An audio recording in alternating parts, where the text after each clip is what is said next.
Hello and welcome to the Arizona Desert. We're here for the first in a series of tutorial missions in the Yankee Air Pirate mod for Strike Fighters 2.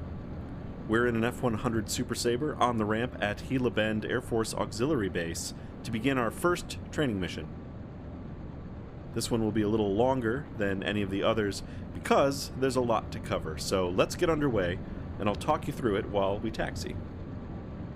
Let's get off the brakes. We're going to pull out to the right and then circle around the aircraft to our left, heading back towards the taxiway. Winds are from the east today, so we'll be hanging a right to go down and take off runway 9.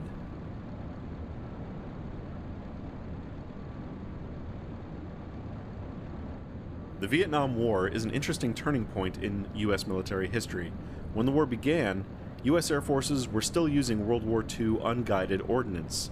And I do mean World War II. The U.S. government had to buy thousands of war surplus bombs back from West Germany when it ran out of ordnance early in Vietnam. By the end of the war, though, the modern era of technological weapons had begun. Smart, self-guiding bombs, electronic countermeasures, chaff and flare decoys, infrared sensors, and more had all been introduced, all things that were non-existent in 1964-65 when the war kicked off. The battlefield had become high-tech. Before this, though, in the early days of the Vietnam War, pilots carried on as they had in both World War II and Korea. Pilot gunnery training was vital for putting ordnance on targets, and that's what we're heading to the range for today. In this mission, we will review attacks with rockets, bombs, and guns, as well as covering takeoffs, landings, and a little bit of aerial refueling. Again, that's a lot to all be in one mission, so this will be a little longer than the rest, but again, these are vital basic skills that you'll be able to apply and adapt across the entire range of Yankee Air Pirate missions. Almost to the runway now. We're going to pull off ahead into the arming area, do our final checks, and go over what to expect from the takeoff. Using full afterburner, we'll rotate at 150 knots up to 10 degrees nose up. We're going to hold that position until the plane is ready to come off the ground, at which point we'll maybe give it a little bit more back pressure, expecting to lift off around 180 to 200 knots. As we come up off the runway, it's gear up, and then at 210 knots, flaps up. We maintain 10 degrees nose with the afterburner on until we reach 300 knots. At that point, secure the afterburner, maintaining full military power and pitching to maintain 300 knots as we continue the climb up to cruising altitude, which today is going to be 9,000 feet on the way in. Hands off all the buttons and knobs as the guys pull the red flagged pins out of all of our ordnance, making it live and ready to go. Giving us the thumbs up, they're good and clear, and we are good. So final checks now. Canopy is closed. Flaps are set to take off. And our landing/nav lights are on, so brakes released, and we're going to roll into position. We'll do one final check left and right for traffic, and then we're going to pull out onto the runway.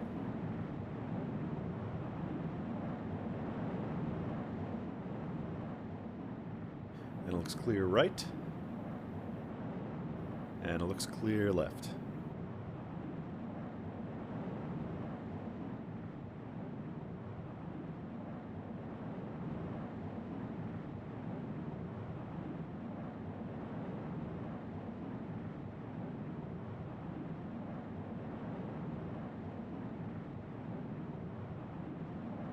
Looking for our center line. The textures are a little off to the right, but here's right between the numbers, so we're going to line up here. We'll come to a stop for just a moment. One final check of the control surfaces. They are good to go, free and clear. Coming up on the power, full military, and then select full afterburner. And we're off.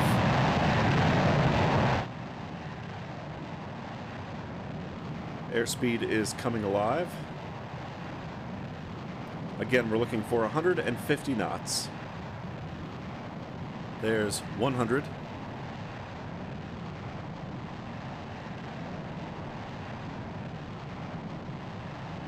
There's 150.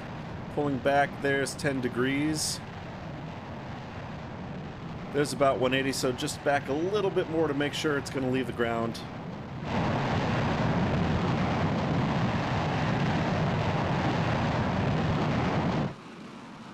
Gear is coming up as we continue the climb out. There's 210 knots, flaps retracted, and here we'll hold it at 10 degrees of climb until we reach 300 knots.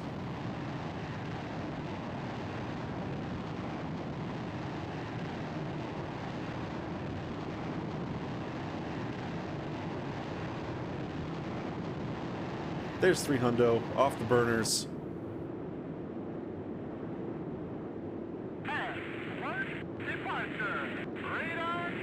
And we'll go ahead and make our turn to our first waypoint. So again, pitching to maintain 300 knots through the climb at this point.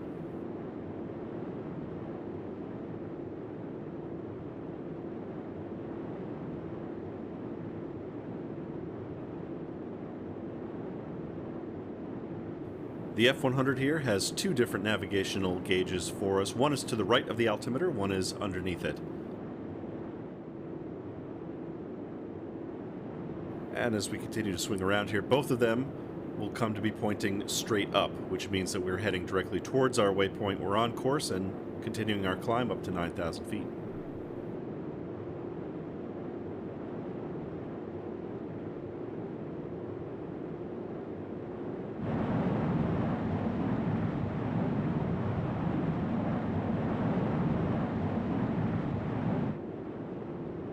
Coming up on 9,000 feet now, we'll start leveling out nice and easy. There's 9,000. Altimeter shows that we're level, so let's get the wing leveler on and set our cruise speed here, or cruise power level. Go down to 7,000 pounds per hour. We've got a couple of fuel quantity gauges. We've got the main down there just to the right of the stick, and we've got the two drop tanks up on our upper left here, just above the drag chute. And they're still showing 1,500 pounds in each tank. Let's take a look at our loadout today. We're equipped with two 335-gallon drop tanks. On the outer pylons, we have two LAU-3 rocket pods. These are high explosive frag, good for soft targets like personnel or trucks or other light vehicles. So perfect for our training purposes today. On the inner pylons, we have two M117 unguided general purpose bombs. These are 750 pounders. One of the more common bombs used against a wide variety of targets in Vietnam. Red Crown, Zebra, please. Passing, waypoint 5. Zebra 1, Red Crown. Copy that. This is Zebra. This is our KC-135 tanker at 9,000 feet and 325 knots, circling just north of the airfield between us and the bombing range. So we are following our waypoints now to intercept him, and we're going to join up for a little bit of aerial refueling. Now, in the original Yankee Air Pirate missions, which were an add-on for Wings Over Vietnam, aerial refueling was possible. You actually took on fuel by hanging out behind a tanker. That's no longer possible. Strike Fighters 2 does not permit the aerial refueling like Wings Over Vietnam did. So in this case, it's a step that can be skipped if you're not interested in it, because it's completely optional. But if you want to try your hand at some aerial refueling, the opportunity is there for you to do so. If you want to test your skills, or if you just want to add to the immersion of the mission, you're free to do so.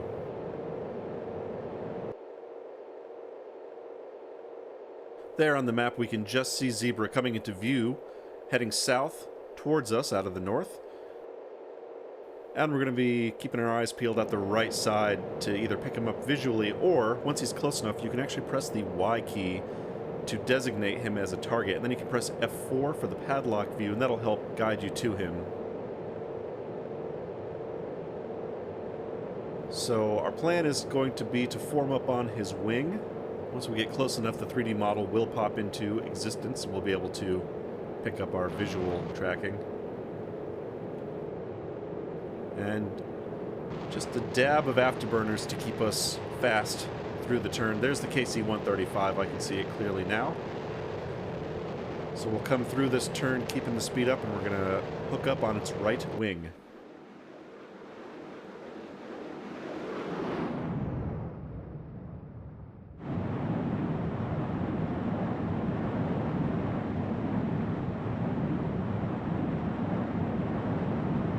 KC-135 is going to hit a waypoint pretty soon down to the south, where they're actually going to turn and do a 180 back to the north. So that's what I'm waiting in preparation for that, because I want to let them make the turn, And then we'll have plenty of time to maneuver into position onto the refueling drogue there, coming off the boom. So, should be making a right turn, so we're going to switch over to the left side. We'll just maintain position off the left wing, and we'll follow him through the turn, and then we'll get into position on the boom. And he is turning to the left. Alright, so we'll swing back out to his outside, and we'll follow him through the rest of the turn.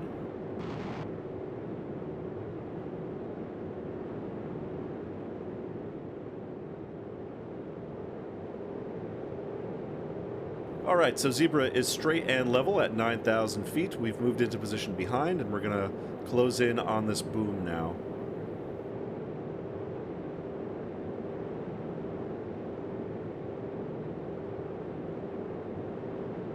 Making very, very small control inputs on both the stick and the throttle. It's very easy to overdo it. You end up in PIOs, pilot-induced oscillations, or you can just overspeed. You just get out of position real quick, so just take it nice and easy. There's no rush.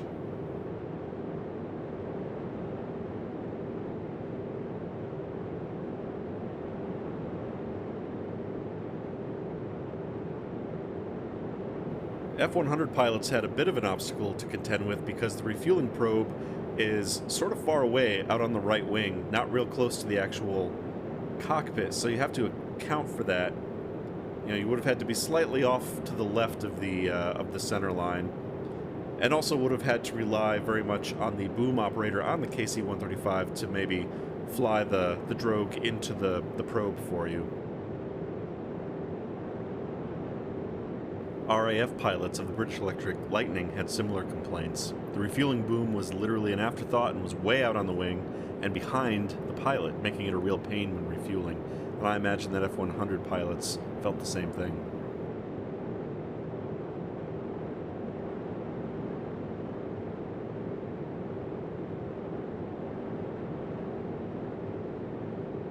So here we are, we're nestled in underneath the KC-135, just slowly moving forward, keeping the basket off to our right.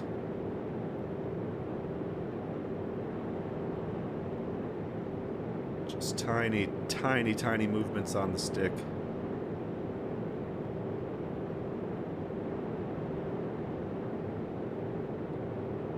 And here it comes. Looks good. Let's call that a hookup. A couple of minutes have gone by. We've taken on the fuel allotted to us. Tanks are topped up, obviously not truly, but for fun, we're pretending that they're full. Nice and gently ease away from the KC-135, and we're going to depart out to our left towards our targets.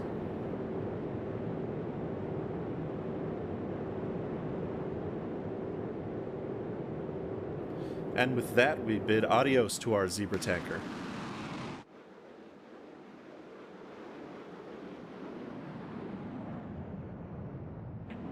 Today, we're operating in what was known at the time as Luke Air Force Range, today the Barry Goldwater Range. The Luke Range opened in 1941 and is named for nearby Luke Air Force Base in Phoenix, which oversees training operations on the range. Dotted throughout the area are a large number of auxiliary airfields, such as Gila Bend and Ajo to the south, as well as a number of identical bombing ranges. What we're coming up on here is range number 1, in real life, just north of Ajo, Arizona. In the game, we're coming at it from the south, although in real life we would be coming down from the north. That large crossing road perpendicular to us would be Route 85, and that would head off to our right. That would actually head north up to Gila Bend, and to our left, to the south down towards Ajo. The small triangular airfield inside it was originally Luke Auxiliary Field No. 7, built around 1943 for Army Air Force training out in the desert, and it was one of a string of many training airfields along Route 85 between Gila Bend and Ajo.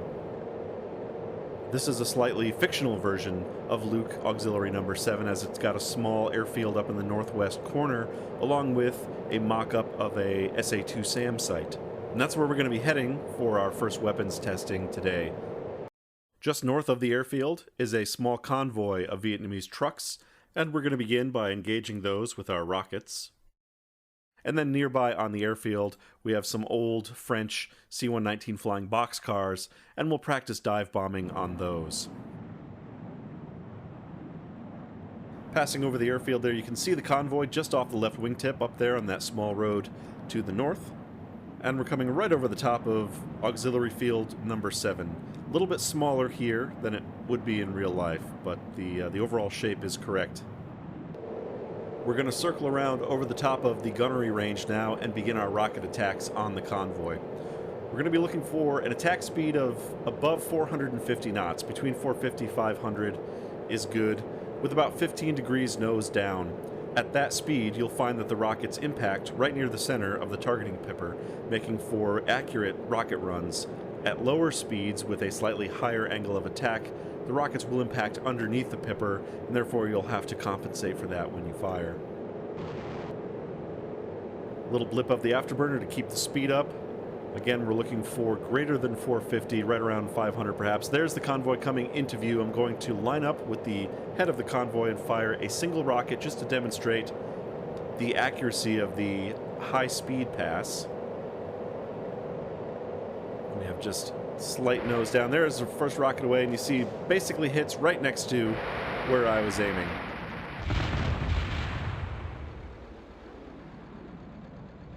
First volley is away, letting loose, firing the rockets while pulling slightly back on the stick will spread the rockets out throughout the entire target area.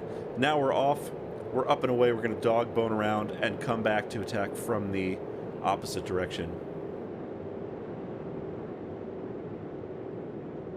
There's that mock-up SAM site directly behind us.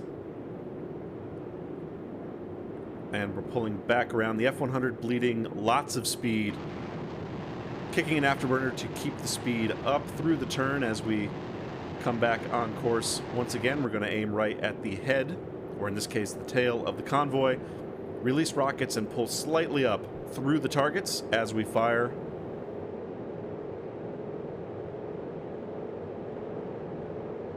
And off they go.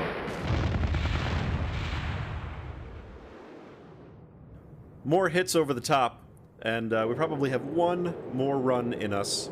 Just a few rockets left, so let's expend what we have remaining. One more run, we'll make sure that everything is destroyed down there. We're going to dogbone it around once again, coming back around. You have a couple different options for repositioning for these attack runs. It's sort of dependent on personal preference and maybe your tactical situation.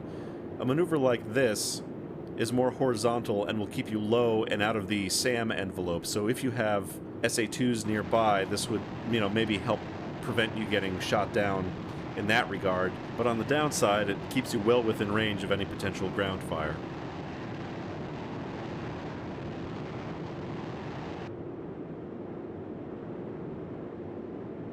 Okay, last time around, let's make sure those SA-2 flatbeds up front were taken care of. So once more, letting the speed come up.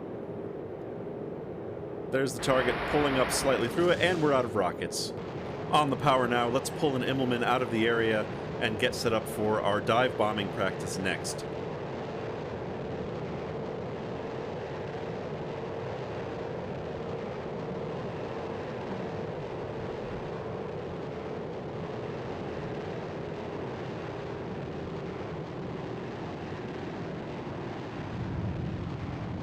And up over the top of the maneuver as we roll level. Take a note of my speed. We're going to be less than 250 knots. So keep that in mind if you want to use vertical repositioning maneuvers for your attack runs on the ground. You're going to need to give yourself plenty of space and altitude to be able to reverse properly. And don't forget, you're going to be very slow at the top of the maneuver, which could make you SAM bait. So that's just something to watch out for and think about if that's how you want to bring it around. Okay, on to dive bombing now. We've got the M117s selected. We're going to be doing a single release, no salvo. We're just going to do one at a time to make 2 passes. And we're climbing up to 15,000 feet. Now, one of the interesting things about the Vietnam War, and one of the problems really, was that at this time, the armed forces, and especially the Air Force, did not have a lot of standard practices for doing things. There was a lot of what is known as tribal knowledge. In this case, the tribe being each individual squadron. The speeds and angles of dive bombing attacks were often established by the leaders or the veterans of a specific squadron and then passed on to newer members. And so, as such, you did not have standardized procedures between the Air Force and the Navy, say, or even between squadrons within the Air Force itself. And I've read many references and first-hand accounts that have contradictory information regarding what a standard dive bombing run was. In addition, real-life dive bombing sites were adjustable based on dive angle and speeds, something that we don't have access to here in the game. Because of all this, there really is no right answer, but rather what works best for you. One reference states that typical F-100 dive bombing was done at 30 degrees down and 500 knots. Personally, that's a little shallow for me. I use a procedure which, if I remember right, I think was described in the book Thud Ridge, but either way, I've found it to be very accurate, and it's what I'm going to demonstrate to you here today. We're going to pitch 60 degrees down, speed of 450 knots with the speed brakes out, release at 6,000 feet, and pull out at 4 Gs. I like this setup because it puts the point of impact right near the center of the pipper, and it takes a lot of the guesswork out of aiming. So circling the target now, we're looking over trying to identify that C-119. This is probably the most difficult part, is estimating when to begin the rollover.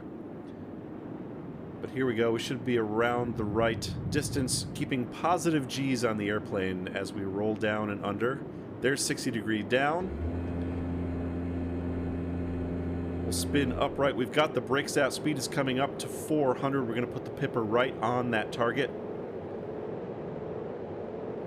There's 8,000 coming up on 450 knots. There's 6. Release the bomb. Brakes in and 4G pullout.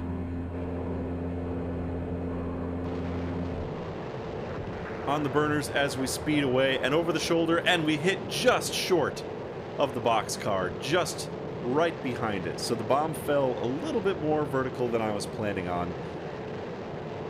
Now, realistically, that was a pretty near miss. I mean, that C-119 is pretty heavily damaged, probably unflyable. But we're going to make another run with our second bomb and see if we can be a little more accurate this time around. Climbing back up to 15,000 feet to begin our run. And this time we're going to use a maneuver that was employed by the F-105s in Vietnam. And that is, we're going to roll over onto our back and we're going to look out the top of the canopy while we're hanging in our straps, identify the target, and then pull down into it, roll out, and then we'll be in our 60-degree dive.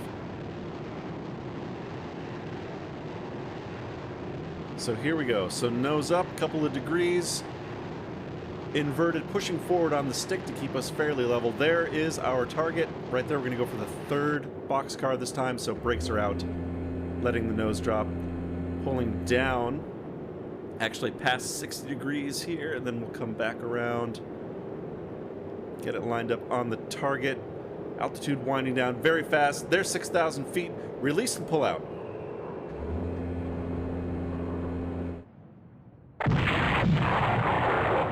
And that is a direct hit. Much better. That's what I like to see.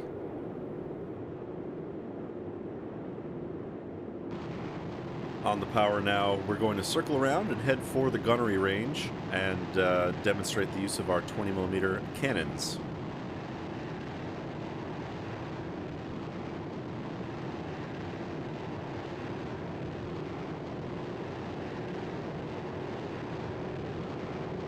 So we're going to select cannons, and then with the semicolon key, we can actually select between different gun groups if it's available on the aircraft. On the F-100, it happens that there are. So I've selected one group of 2, and we're going to roll in here on target number 1 on the far left. Strafing runs are very similar to the rocket runs. We're going to approach at 450 knots, slightly nose down.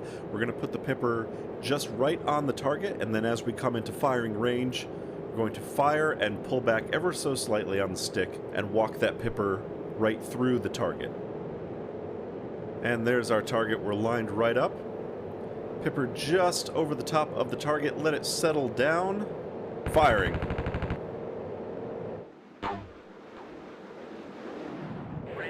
And that is a hit. Now we had a cannon jam there, and sometimes that's just gonna happen. It's just bad luck, but you can minimize that by limiting your bursts to less than 3 seconds, and also minimizing your G load on the aircraft as you're firing. In that case, that was less than 3 seconds, minimal Gs, we still had a jam.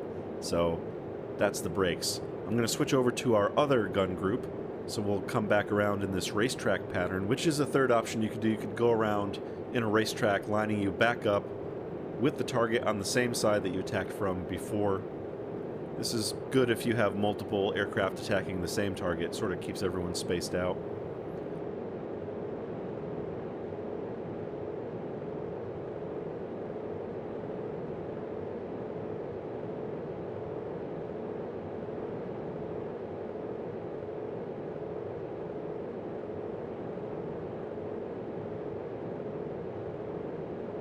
So coming around, we're going to aim at target 2 now. Fresh target. Second one from the left. Right over the Aux airfield here. We just passed over Route 85.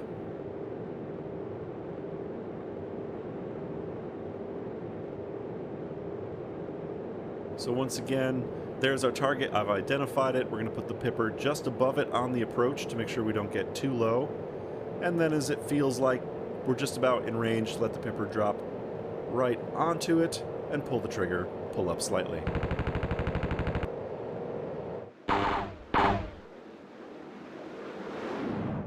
And another hit. This time we fired from a little bit further away, still got the hit, and we did get a second cannon jam.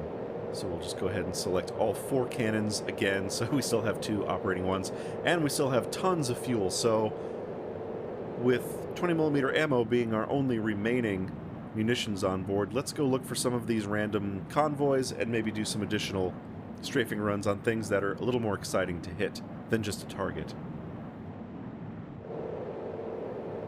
And down there to the left on that road, I've got a convoy sighted, so let's whip around and get lined up on that, and we'll make a couple of strafing runs there.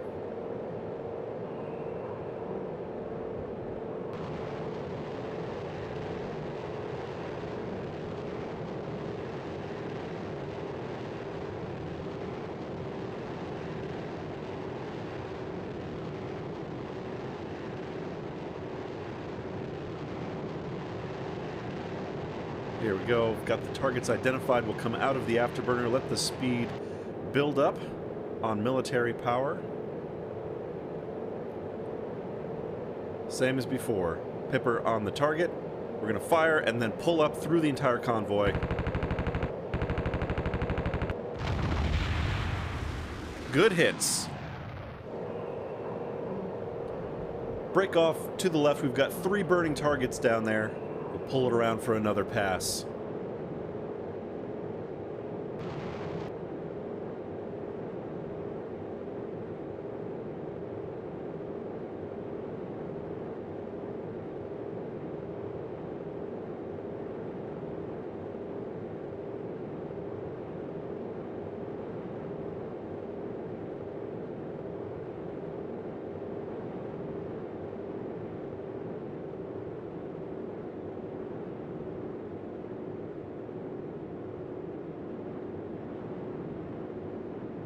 Back around now on the approach to the target. Let the nose drop down beneath the horizon now. Speed will start to build back up. 2 remaining trucks on the near side.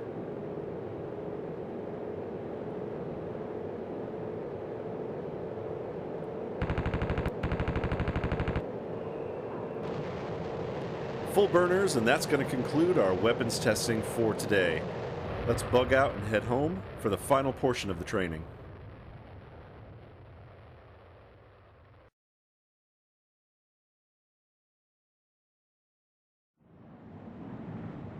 Approaching home now, we're descending down through the clouds towards Gila Bend, just off to the right of our nose.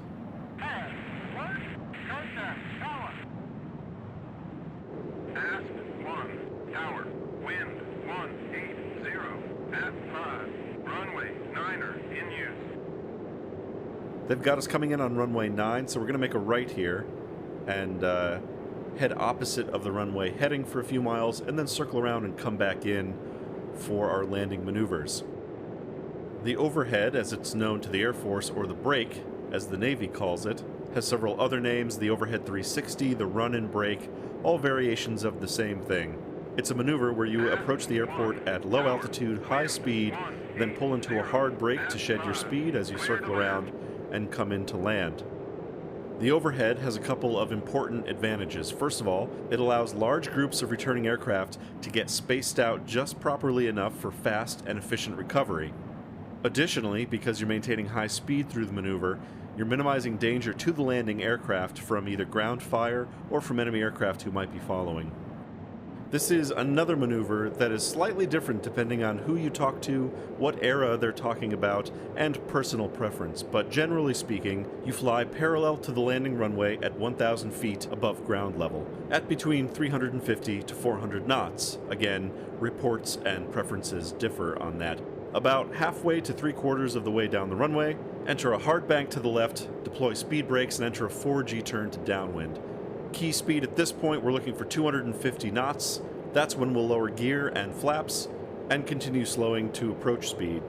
Once we're abeam the landing point, we'll begin our turn to final, descending and rolling out just over the runway to touch down.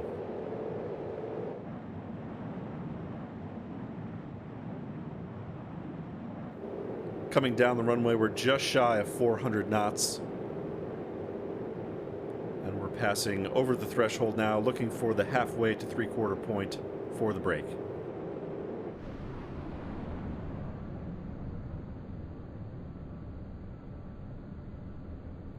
Hard left speed brakes are out. There's 4Gs. We're going to let that relax as we come around. There's 250. As I bring the brakes back in, the speed bleed from the turn itself is sufficient. We're actually under 200 now, so we're going to roll out on downwind. And we'll drop the tootsies and the flaps.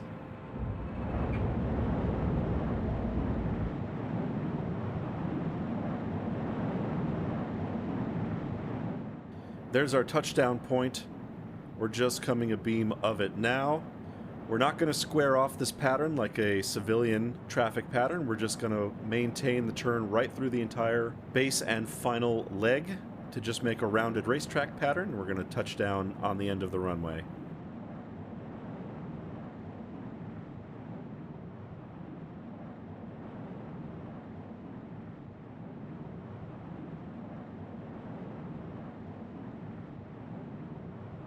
Maintaining a bit of speed through this turn to avoid stalls. But as we relax the back pressure, let the speed drop down. It's at $150 now. There's the center line. We'll roll out right as we're coming up to the end of the runway. Bit of a flare. And touchdown.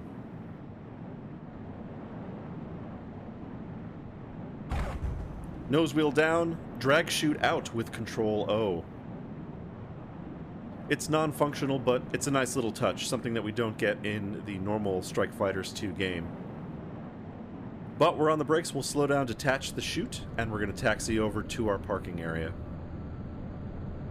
Well, there you have it. We've successfully completed Yankee Air Pirate Training Mission number 1 and made it back in one piece.